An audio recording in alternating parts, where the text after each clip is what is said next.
we kind of stumbled on this interconnectedness, and out of that really realized that we were experiencing more of what God wanted for us as leaders and as churches in that kind of idea of Trinitarian love. So I think that's kind of the most important thing. And everything else we just kind of came at through experimentations. Welcome to the Innovative Church Leaders Podcast, where we help you experience and bring renewal to your mission field. Join us and receive free resources at innovativechurchleaders.org. Well, on today's episode of the Innovative Church Leaders Podcast, I have with me Paul Johnson and his son, Drew Johnson. How are you guys doing today? Hey, I'm doing great. I really thank you for the opportunity, Eric. Doing really well, yeah. Thanks for having us, Eric. Yeah, I'm excited to have this conversation. We met through some of the coaching that I've been doing in Minneapolis with Damascus Road, and I was just fascinated.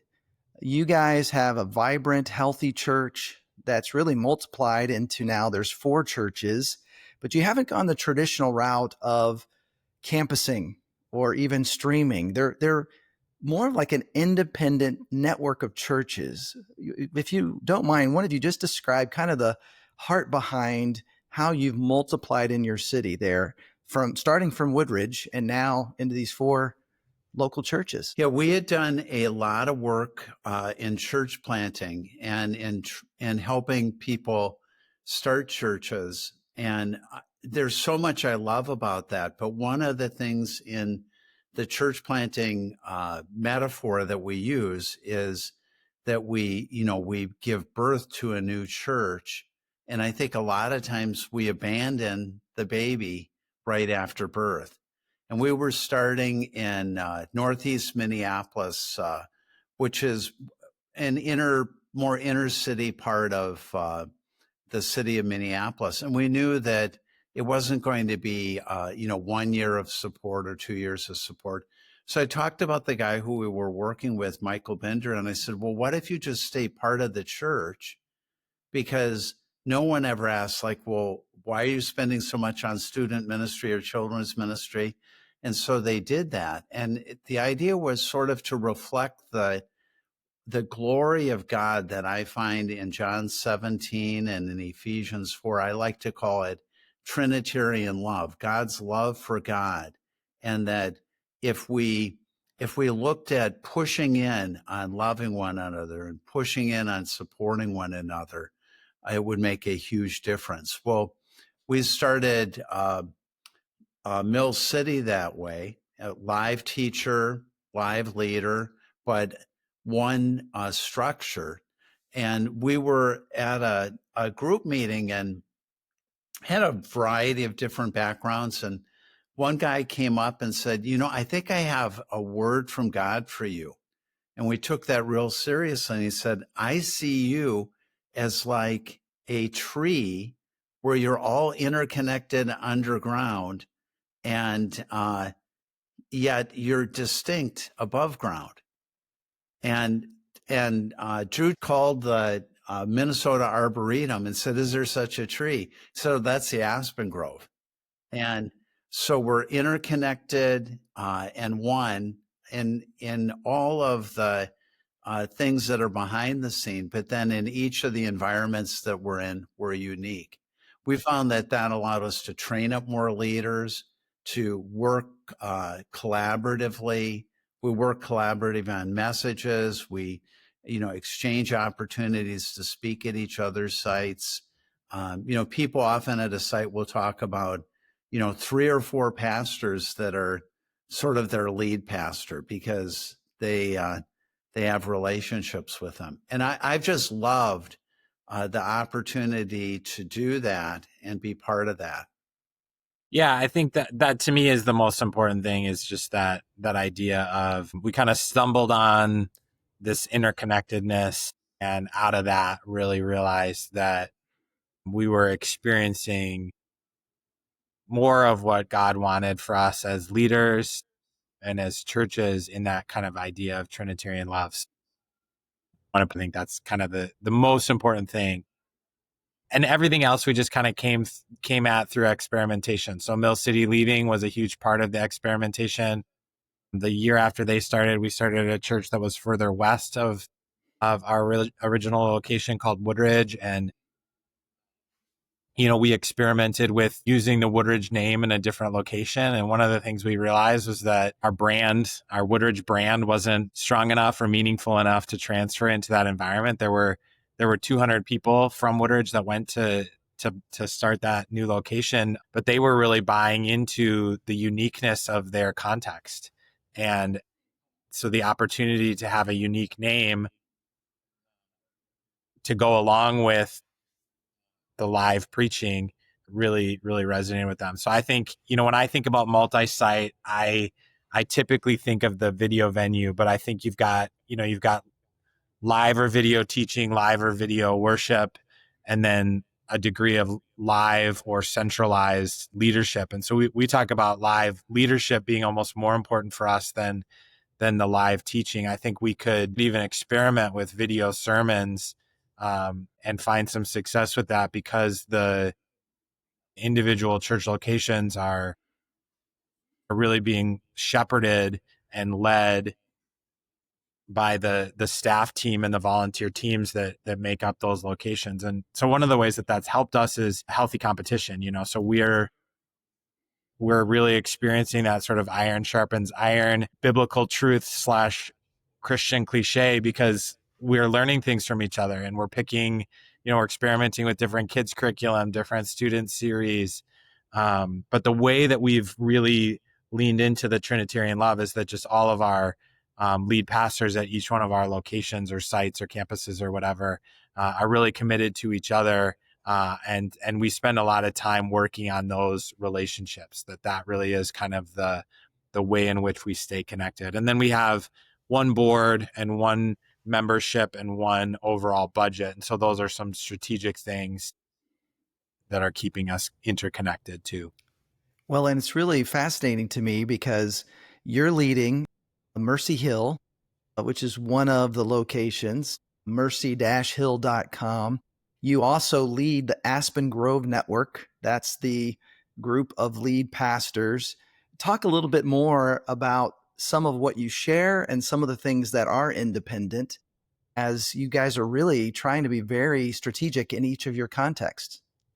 Yeah, I think one thing that's been helpful for me, I've been in this role leading the network for about 2 years now. And in that time, we started a fourth location called Foundry. And in the process of starting that, we really got to think about, okay, what does it mean what are the edges of independence? I have a friend who talks about central control versus campus control kind of on a continuum. And I still don't know, if the continuum's 1 to 100, I don't know where we are. We're definitely not 100 on either direction. But we're probably not 50 either.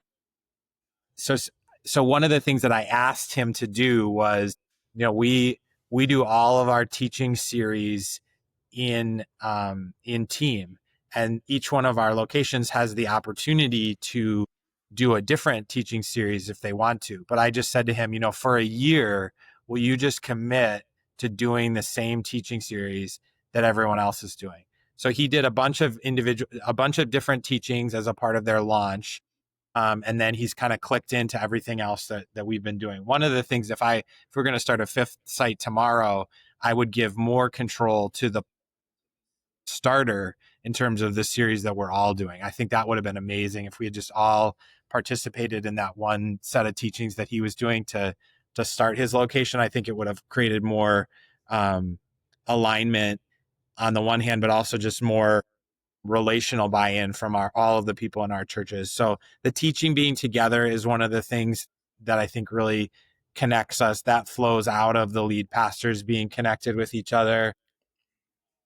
We have a shared statement of faith. We have a shared constitution. Logistically, we have a shared loan for all of our locations that have buildings, and that does create some connectivity. And it does make it harder to kind of unwind it in a practical sense. But other than that, there's a lot of there's a lot of freedom. So the kids' curriculum, the students' curriculum, the name of the church, the style of the website, who makes and designs the website. There's some back end, so we call ourselves Aspen Grove because the second largest living organism in the world is in Aspen Grove in Colorado and Utah. And they look like individual trees above the surface, and then they're all connected in their root system. And so that's a perfect description for us. So we're interested in soil health, so we're really interested in leadership development across the board. So that's something that we do together. And then we're really interested in the root system. So anything that's kind of under the surface is something that I look to scale. And then everything that feels unique and individual, we look to push to the individual locations. It would be a success story for us if it took months for somebody to realize that their church was a part of our network, because we really want the individual church to take the lead in people's experience. Yeah, and that's so different than so many churches that have gone to multi-site. And there are many churches that were doing that really well.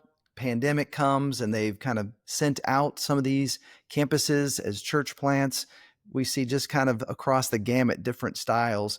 But Paul, I want to go back to your leadership at Woodridge, woodridgechurch.com. You were senior pastor there for many years, sensed a calling into something new. You're now the generosity pastor, and you actually have a new senior pastor leading the campus that you led for so long.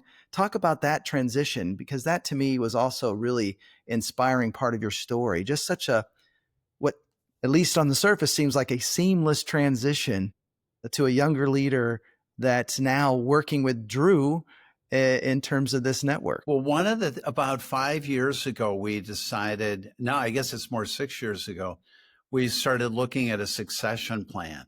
And one of the things I talked with the leaders about is that my wife, Darla, and I would love it if we could stay in the church.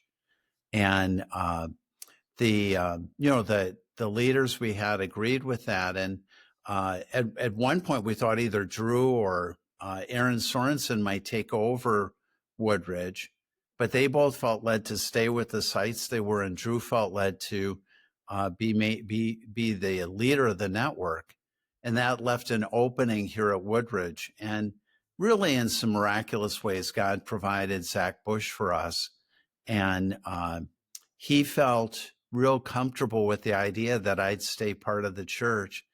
And so we're entering our third year of, first year, I was the lead pastor. Second year, he's been the lead pastor, same thing now going forward. And he's really well established. And now I'm a supporter for the lead pastors that in many ways I help to raise up and mentor. And just that fact is kind of a generosity story. That's Handing things off and giving them the opportunity, being a supporter behind them. But beyond that, I think that there's a real connection between grace in the Bible and the idea of generosity. And, when Jesus says that if you can be trustworthy with worldly things, then you can be trusted with spiritual things. I think when you start to become generous with your time and your talent and your money and the attention you give to people, well, then God trusts you with more and more in that process. And so I agree with all the people that are in that generosity space when they say it's not that we want something from someone, we want something for someone. And I've actually experienced the grace of generosity in my life, so it's an easy thing to want to tell other people about. One of the things you both had shared with me was how sometimes they'll just say, Paul, could you come and do a sermon series? You'll do that at one location, and then you'll do that same sermon series a different month, at another one. And so they really get the benefit of a long time, Paul Johnson coming in, but you really do serve these young leaders that are leading those churches. Talk about what that must be like, some of the challenges. There might be some pastors that are planning on a succession plan. You've got your son leading the network. You've got Zach leading the campus or the church where you were for many, many years. What have you had to learn how to do in order to lift them up while still really being as engaged and involved as you are? Something that helped me is we started saying that once you hit about 30, you weren't a young leader anymore. I can remember when we'd have meetings and I'd list the young leaders and I'd leave somebody off and they'd come in and say, you didn't list me as a young leader. I said, well, you're 32. You've been here for 6 years. You're a seasoned leader. We're depending on you to lead leaders. That's And so one of the things I had to learn was to not lead, but to be someone who comes alongside, who coaches, who's available. I love the material of men's fraternity, and Robert Lewis did that. And he always said with parenting, there are 3 stages. There's a stage where you're the coach, the cheerleader, but then after they're 18, you're the consultant. And so I've had to decide I would be a consultant for them. I think at times my ego rises up and I go, well, I would do that differently, or they're not listening to me, or we could improve this system. And I have to in prayer back off and go, they need to lead. And just like when I led, I failed. I need to let them lead. And if they fail, sometimes they'll recover from that and God will help them recover. Yeah. I'm big fans of the people that are playing those roles. So it's not hard to do that. And the other thing, I just try to remind myself every day, I get to do this. So many pastors who they have to leave the church. They have to break off all those relational connections. And I get to keep those. I get to keep caring for people. And I think in part because I've had that posture and because of the leaders we've had, and on that emphasis of Trinitarian love and oneness, there's, they so often ask my opinion or invite my help. And so I find that I'm flourishing in this phase. And, my goal really now over the next 5 years is to, gradually lower the amount that I'm working. So I'm only working about, half time, but keeping that role. And then I've given Drew permission. I said, as soon as I become either ineffective as a speaker, I say something really dumb, or consistently say something really dumb, because I probably say something dumb every week that I teach, and or don't lead well, kick me off. Yeah. You have permission to do that. So it's been really fun. I would say to any leader that wants to do that, you just have to decide, is that in you? Yeah. To step aside and let things move forward without you in control. Yeah. And I wouldn't say that's an easy process, but God will give you the grace to do it if you choose to. Yeah. And I have some older mentors that I meet with, and I ask them to review with me how I'm doing with that. That's so good. Well, and I love that example, living out this Trinitarian love. I couldn't help but wonder if some of the muscles you have as a grandfather are some of the same ones you use in this new role. There's this beauty of, when it's your baby, you're certainly all the more engaged, but now there's a level of, what? I'll let them take care of this. I'm going to go off and see my friends. Yeah, and that's a great analogy for it. And it's kind of like, I can love love each of these churches, and then I'm one of the things that's unique, like a grandfather, is you have this deposit of history and knowledge that you can bring that the other people don't have. So at times that becomes really valuable in conversations that we have. It's a great analogy. That's beautiful. Every day we find a new advantage. I think that The question is really just like, because he's so humble about it, it makes it possible for him to be in every room and be at every table. There's so many times now where he'll say, "Hey, this is what I think we should do," and then I'll be like, "Okay, but we're not going to do that because I want to do this." And that took us a little while to get there. But he also modeled that really well to me because when the roles were reversed, he listened to me and he valued my input. And sometimes he followed my perspective or recommendation, and sometimes he didn't. And he's just been so gracious to do that same thing. So it allows for, certainly at Woodridge, it's been really important to have him take a couple larger steps back to really give Zach the space, because he's new to our whole network. And he's done a great job at that.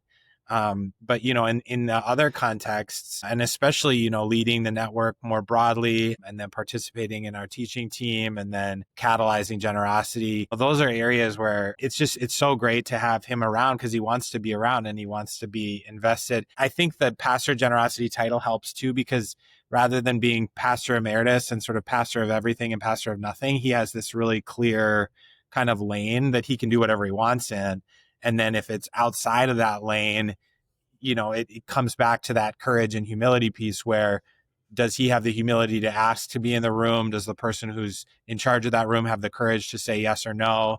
And that's been really good. And so I think Paul is unique in that, but I also think that, there's so many contexts where I think about my mom more than anything. Paul's my dad. And so the idea that my mom would have to like pack up and leave every relationship she's had over 35 years because the lead pastor changed at a church just felt horrible to me. And it's just sort of like we had this Moses and Joshua leadership transition thing, and we forget that Moses died. And so we sort of kill these wise leaders emotionally and physically, send them off. So it's been really fun to not do that and to work out the consequences of not doing that. And so I think we're just beginning to unravel all of the reasons that this is going to be great.